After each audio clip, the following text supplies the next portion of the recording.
Le temps qui passe, le temps qui s'écoule, c'est certainement la valeur la plus importante de notre vie, c'est prendre conscience du temps. Mais ce n'est pas forcément facile à faire et tout le monde n'a pas le recul nécessaire pour bien comprendre à quoi peut servir le temps. Surtout lorsque vous venez de vous lancer en tant qu'entrepreneur ou que vous êtes déjà lancé, vous vous rendez compte qu'on peut être vite submergé par le temps qui passe à cause de toutes les choses qu'on peut avoir à faire et tout ce que l'on ne sait pas remettre à demain, tout ce qu'on ne sait pas prioriser. Alors vous avez peut-être déjà vu mon podcast sur l'organisation qui va nous permettre de gagner du temps et de savoir mieux le gérer, mais aujourd'hui j'ai vraiment envie de parler du temps au service des entreprises qui ont plutôt des entreprises de service, puisque dans ce cas, on peut vraiment se servir du temps comme un allié et non comme quelque chose qui passe et qui nous dépasse. Donc je vais essayer de vous aborder plusieurs points qui me tiennent vraiment à cœur et que j'ai mis en place moi dans mon quotidien pour pouvoir avoir du temps pour gérer par exemple ce podcast, la chaîne YouTube Le Mandataire Efficace. D'ailleurs si vous n'êtes pas encore abonné, que ce soit au podcast ou à la chaîne YouTube, vous pouvez prendre le temps de le faire tout de suite, de mettre un petit commentaire et si vous êtes sur les plateformes de podcast, n'hésitez pas à mettre un petit 5 étoiles, ça me fera toujours plaisir. Mais vraiment liker, partager, c'est très important. Je pense que le monde entend parler un petit peu de l'entrepreneuriat et pas forcément de l'entrepreneuriat bling bling pour rouler en lambeaux, mais plutôt de savoir que on peut se lancer en même temps qu'une activité de salariat. Il faut juste pouvoir bien s'organiser. Moi, je suis là aujourd'hui pour pouvoir vous transmettre toute mon expérience. Ça fait 18 ans que moi je suis conseiller immobilier et donc déjà entrepreneur, qu'en plus je suis formateur au sein de cette chaîne YouTube et que je suis en train de créer un organisme de formation, donc je reviendrai plus tard. Là, j'ai vraiment envie de vous parler de mon expérience vis-à-vis du temps. Pour moi, le temps, il est super important parce que je veux vraiment en passer un maximum en famille. Et malheureusement, avec quelques expériences passées que j'ai pu vivre, je sais que le temps est primordial parce que la vie peut être très courte. Donc, je veux vraiment profiter. Mais pour ça, on ne peut pas faire tout et n'importe quoi lorsqu'on a son entreprise. Il faut donc pouvoir un petit peu s'organiser. Parce qu'on dit le temps, c'est de l'argent, mais moi je dis souvent que le temps, il ne se rattrapera pas non plus. Donc, il faut déjà que tu puisses savoir dès le départ, lorsque tu lances ton activité ou que tu prévois de la lancer, combien de temps veux-tu travailler? Veux-tu travailler beaucoup d'heures ou pas? Qu'est-ce que tu veux mettre en place? Et c'est vrai que selon le business que tu vas choisir, le nombre d'heures va forcément en découler aussi.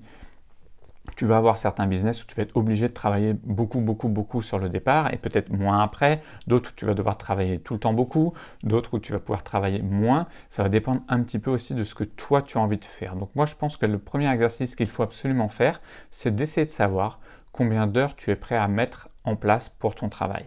Peut-être que tu as déjà un travail de salarié à 35 heures, que tu peux donc peut-être mettre 1 heure par jour, 2 heures par jour pour lancer ton activité d'entrepreneur. Ou peut-être que tu as 20 ans, tu n'as pas de femme, pas d'enfant, et que tu te lances dans l'entrepreneuriat tête baissée, et que tu dis, moi, il n'y a pas de souci, 70 heures par semaine, j'y vais, je fonce, et au contraire, c'est là que je vais tout exploser, tout cartonner, et tu as certainement raison. Et après, en fonction de la vie, moi, je vois, j'ai 40 ans passés, j'ai 2 enfants, je veux passer du temps avec. Donc, selon les activités que j'ai, je ne peux pas y passer des fois plus de 10 heures par semaine sur une, 20 sur l'autre. Il faut absolument que je puisse mixer. Et aujourd'hui, je n'ai pas forcément envie de dépasser les 35-40 heures de travail effectif dans lequel je suis englobé au bureau ou en rendez-vous. Parce qu'il y a quelque chose qu'il ne faudra pas que vous oubliez lorsque vous êtes entrepreneur. Généralement, on a notre travail en permanence dans la tête et du coup, on l'a 24 heures sur 24 avec nous, même quand on dort. Donc, il faut vraiment que vous mettiez déjà des petits objectifs. Combien d'heures vous voulez passer avec votre famille? Combien d'heures vous êtes prêt à aller au travail? Combien d'heures vous voulez être au travail et loin de chez vous? Voilà, c'est tout ça qui va être important de mettre en place parce qu'une fois que vous l'aurez mis en place, ça va vous apprendre à gérer pas mal de choses. On va pouvoir ensuite gérer toute la partie agenda. Parce que ça, c'est négligé, j'en ai parlé dans le podcast de l'organisation, mais l'agenda, vous devez absolument le bloquer et avoir des tâches dedans qui vous prennent des blocs de 2 heures par exemple, où vous allez faire votre prospection, des blocs où vous allez faire des repas de networking, des blocs où vous allez faire pas mal de choses, en fait le sport, la clientèle, la recherche, voilà, tout ce que vous avez à faire en fait, le marketing, la communication, tout ça, ça doit être des blocs dans votre agenda et ils doivent être notés. Ensuite, vraiment, il y a 2 principes super importants qu'il faut toujours utiliser pour pouvoir bien gérer son temps. C'est la loi de Pareto, 80%, 20%. Alors, qu'est-ce que ça veut dire? C'est que tout simplement, 20% de vos actions amènent 80% du chiffre d'affaires. Et donc, c'est important de savoir lesquels 20% vont vous apporter 80% de votre efficacité, de votre chiffre d'affaires. Parce qu'une fois que vous aurez fait ça, vous allez déjà pouvoir vous concentrer sur ces 20%. Et ensuite, vous pourrez faire évoluer les choses pour aller sur les 80% qui vous feront peut-être plus progresser sur le long terme, faire d'autres changements d'activité. Mais déjà, si vous avez cette loi de Pareto bien en tête et que vous arrivez à l'analyser et la mettre en place avec votre business, c'est super important. Moi, par exemple, dans l'immobilier, je sais que 80% de mon chiffre d'affaires vient de mes mandats exclusifs et vient de tout ce qui est apporté par mes apporteurs d'affaires ou par mes relations. Donc je sais qu'il faut absolument que je mette l'action sur ça. Et ça, c'est 20% de mes actions en fait. C'est tout ce qui va être le networking que vous avez déjà pu avoir dans l'autre podcast que j'ai fait et sur la partie suivi clientèle. Donc je sais que ça, c'est beaucoup de choses qu'il faut que je travaille. Donc c'est vraiment des choses à mettre en place. Ensuite, l'autre partie pour être très productif au niveau de gérer son temps, c'est le Pomodoro. C'est en gros, moi je travaille 25 minutes à fond et je prends 5 minutes de pause. C'est super important, et quand je dis 5 minutes de pause, pas 5 minutes à scroller sur les réseaux sociaux, 5 minutes à me détendre, à réfléchir, à me mettre à part, mais ne plus être dans la tâche active dont j'étais. Et je reprends. Ça me permet que sur une heure, je vais être actif vraiment 50 minutes et je vais avoir 10 minutes un petit peu plus de pause, de réflexion dans lequel je vais pouvoir aller boire un verre d'eau, me poser un petit peu au calme en fait, avec juste peut-être un petit peu de musique, quelque chose, mais ne pas être dans le feu de l'action. Ça permet de prendre un petit peu de recul et d'être encore plus efficace quand on va aller taper le reste et que taper dedans. Moi, le matin, j'aime bien être très productif. C'est d'ailleurs souvent le matin que je tourne les podcasts ou que j'écris mes podcasts, toutes mes vidéos.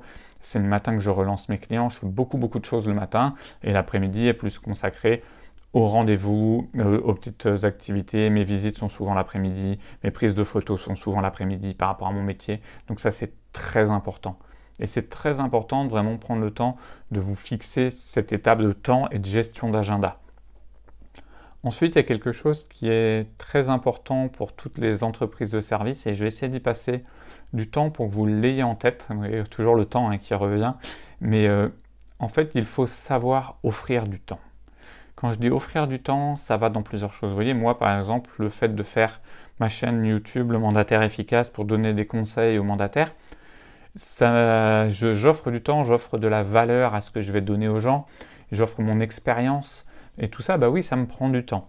Mais c'est bénéfique. C'est bénéfique d'abord pour moi, parce qu'il faut toujours avoir ce petit côté égoïste, on fait aussi les choses pour nous, il ne faut pas avoir honte de l'avouer.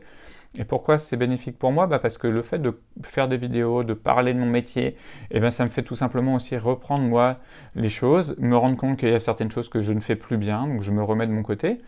Ensuite, ça m'a permis de développer une deuxième activité qui est la formation sur YouTube pour les mandataires. Si je n'avais pas pris le temps de donner de la valeur, jamais je n'aurais eu l'idée d'aller sur ces formations. Et maintenant, je suis en train de créer un organisme de formation avec d'autres collaborateurs, on sera 4 associés, et je vais pouvoir aussi faire de la formation loi Allure et de la formation qui sera aussi en même temps une partie en tout cas remboursée par les organismes de l'État, puisque ça va être de la formation continue dans l'exercice des fonctions du mandataire immobilier. Et si je n'avais pas pris le temps de donner du temps comme ça sur Internet, jamais j'aurais eu ces nouvelles activités, jamais je n'aurais eu ce nouveau chiffre d'affaires qui rentre et tout cet enrichissement aussi qui est lié à l'échange avec les personnes. Parce que le fait de donner vous permet de vous enrichir. Ça peut paraître des fois un petit peu contre-intuitif pour les gens, mais c'est quand même très vrai et très important d'avoir ça en tête. Quand vous donnez, vous recevez beaucoup et c'est vraiment enrichissant. Ensuite, c'est quand même la meilleure valeur de donner des choses pour lancer son business, pour pouvoir avoir du contact. Moi, je vais vous prendre l'exemple du mandataire immobilier, mon métier de conseiller immobilier que vous connaissez sûrement. Vous avez déjà entendu, c'est estimation gratuite. Oui, moi, toutes mes estimations sont gratuites. Tous mes premiers conseils sont gratuits. Donc si je ne travaille pas avec la personne, si je ne suis pas performant, si elle n'a pas confiance en moi, je ne travaillerai pas avec ces personnes-là. Mais c'est pas grave. Moi, je suis convaincu qu'en allant faire du bon travail, en passant du temps avec les clients, en ayant un professionnalisme, en ayant des valeurs que je mets en avant, je vais récupérer des clients. Et ça, c'est très important. J'accompagne aussi des entrepreneurs dans la gestion de leurs entreprises, dans la création aussi de leurs entreprises via différentes choses. Par l'organisme de formation que je suis en train de créer, je vais augmenter encore ça, puisque je vais pouvoir parler de la retraite, parler de plein de choses et parler de l'organisation, de la fidélisation client, quelque chose qui me tient vraiment à cœur dans l'organisation d'un business. Et je trouve que c'est le plus important d'être minimaliste et d'être organisé et de fidéliser vos clients. C'est là où vous gagnez du temps justement et que vous gagnez aussi en efficacité. Et bien pour ça, osez offrir. Quand vous lancez un business, offrez votre temps. Je peux prendre par exemple, je prends souvent les profs de yoga, mais on va prendre par exemple des massages. Vous adorez le massage, vous avez envie de vous lancer ou vous faites de la photo. offrez vos premiers contrats en fait. Si vous faites du massage, eh ben, allez inviter une dizaine de personnes à les faire masser. De toute façon, votre agenda, il est vide, ou en tout cas peu rempli. Il est rempli que de tâches administratives, de tâches de lancement, de tâches commerciales. Ben, la première tâche commerciale, et qui est gratuite, c'est d'offrir votre temps. Donc c'est gratuit dans un sens pécunier. Mais par contre, c'est très enrichissant et c'est très cher. C'est-à-dire que vous allez offrir votre temps, vous allez faire 1 heure de massage à 10 personnes. Ces personnes-là, elles vont être là, heureuses que vous ayez accordé votre temps, votre expérience, vous allez leur apporter tout votre bien-être. Mais en échange, vous allez demander quelque chose. Certes, ça ne sera pas de l'argent, mais vous allez leur demander un avis sur Google, un avis sur vos réseaux sociaux. Moi, je vous conseille de demander, est-ce que vous pouvez leur faire une petite vidéo que vous allez pouvoir mettre sur les réseaux, et est-ce que eux vont peut-être pouvoir vous donner 2 ou 3 personnes à démarcher de leur part, mais par contre qui sont des personnes payantes. Et peut-être que ces premiers clients deviendront des ambassadeurs, peut-être que d'eux-mêmes ils reviendront se faire masser payants et autres. Et ça vous permet de vous lancer. Je ne dis pas qu'il faut faire du gratuit tout le temps. Non, on ne peut pas faire que du gratuit. Malheureusement, on est une société. On a besoin de gagner un petit peu d'argent. Mais on peut vraiment se servir de ça pour le lancement. Je parlais de photographe, faites peut-être votre premier mariage ou vos premières photos en destination des familles gratuitement et vous demandez pareil des avis et autres, ça vous permet de vous faire un book. C'est très important, les gens n'osent pas investir leur temps parce que c'est vrai que c'est la chose qu'on a le plus cher, mais c'est aussi la chose qu'on peut maîtriser. Donc quand on offre son temps, on n'a pas besoin de budget. Et tout le monde aujourd'hui est en train de courir pour faire de la publicité sur les réseaux sociaux, de la publicité payante, pour gagner du temps, soi-disant. On va être sur les réseaux, ça va plus vite, on touche plus de monde. Mais c'est pas vrai. Le meilleur temps, il est dans l'expérience. Il est dans la gestion que vous allez avoir de l'autre. Parce que quand vous gérez votre temps avec autrui, vous allez avoir un échange, un échange qui va se créer. Et en tant qu'entrepreneur, surtout dans le service, c'est vraiment ça qu'on veut. Et que ça soit n'importe quel type de service. Vous voyez, dans l'immobilier, j'offre mon temps aussi. Là, dans la formation de ce qu'on veut lancer comme projet, on va vraiment être sur de la formation pour aider les gens à une éducation financière, si je veux faire dans le très large, puisqu'aujourd'hui, l'école ne forme pas à avoir une bonne éducation financière. Moi, je vais offrir mon temps dans un premier temps justement pour parler, pour expliquer aux personnes comment on peut faire, pourquoi c'est important de gérer ses finances, pourquoi c'est important de penser à la retraite de façon intelligente, dans le but que les personnes derrière viennent faire des formations, viennent chercher de l'information pour eux et qu'on puisse leur délivrer de la valeur. Mais si vous n'offrez rien, ça va être compliqué pour vous. Or, en plus, vraiment offrir son temps pour lancer son activité, c'est quand même le plus agréable parce que ça vous permet plein de choses. Ça permet le côté marketing, de pouvoir avoir l'opportunité d'avoir de vrais clients en face de soi, qui vont pouvoir faire de la publicité, qui vont pouvoir vous donner des noms, mais aussi qui vont pouvoir faire un retour sur l'expérience qu'ils ont eue. Ça, c'est très important. On oublie ça, le retour d'expérience. Mais le retour d'expérience, il est très important. Il va vous permettre d'affiner à vous, est-ce que votre produit il est bon? Est-ce que ce que vous proposez, c'est bon? Est-ce que vous pouvez proposer d'autres choses? Est-ce que le tarif auquel vous comptez proposer, est-ce qu'il est bon? Vous voyez, il y a beaucoup de choses qu'on peut proposer comme ça. Donc il est vraiment important de savoir se gérer et du coup de proposer du service gratuit et donc d'offrir votre temps. Ça, je le conseille à tous les entrepreneurs au départ, c'est offrir votre temps.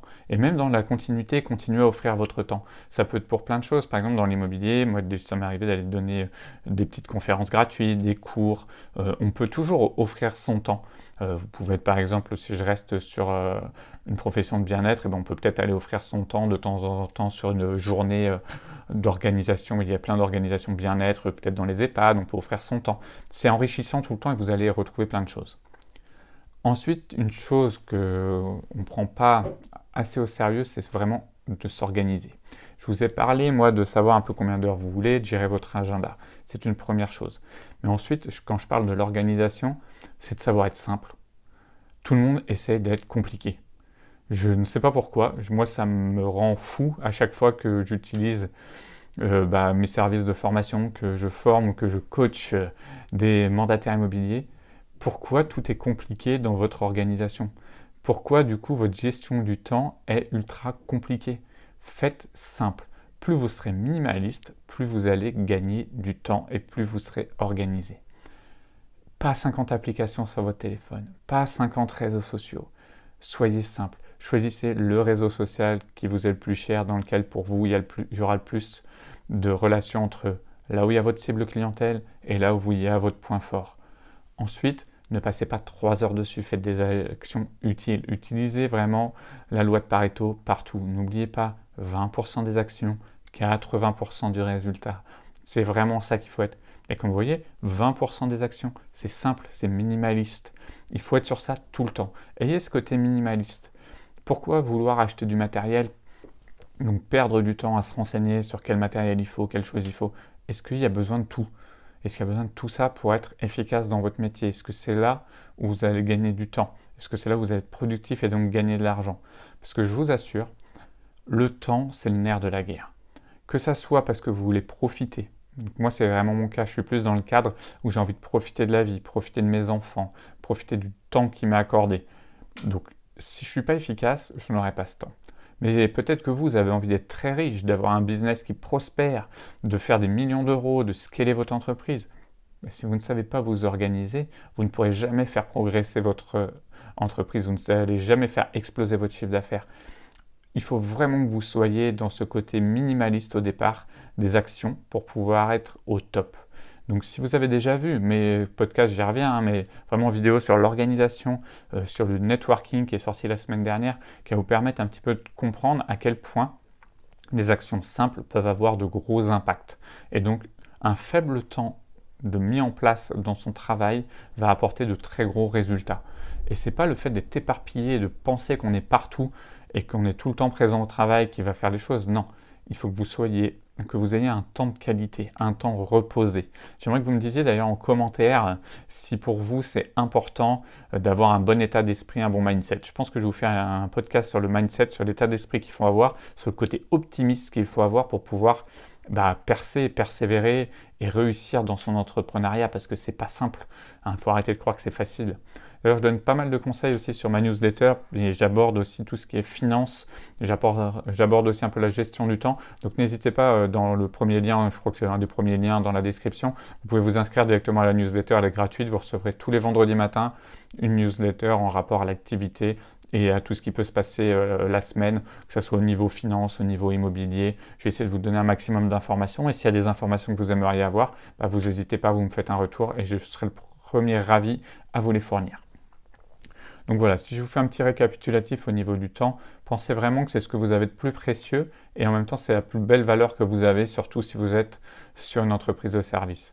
Pensez à offrir des choses, pensez à donner de la valeur, pensez à offrir votre temps dans le but de pouvoir récolter et vous verrez que c'est en offrant votre temps au départ que vous récupérerez le maximum d'actions et qui vous feront permettre de gagner du temps parce que beaucoup de personnes vraiment utilisent leur temps pour le marketing, pour la stratégie, pour les réseaux sociaux et c'est pas forcément là où vous serez le plus efficace et c'est pas forcément là où vous aurez les meilleurs retours. Donc je compte sur vous en tout cas pour moi, me faire un retour, me dire si le temps que vous avez passé sur ce podcast vous a été utile. Moi je vous dis en tout cas mercredi prochain pour un nouveau podcast. À très bientôt.